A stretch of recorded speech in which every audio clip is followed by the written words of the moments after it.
Lặng thinh anh ngóng trông đã lâu,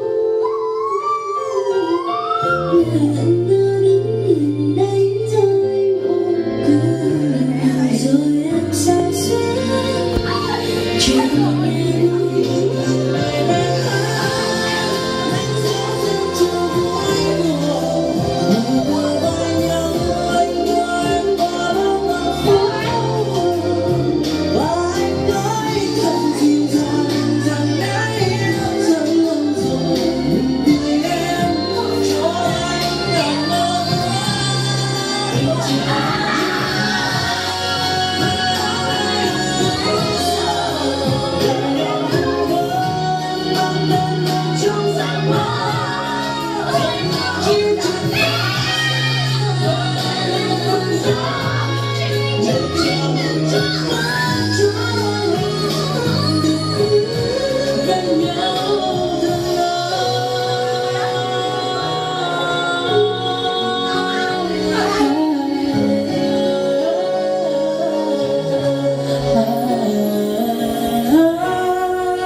kiểu kiểu như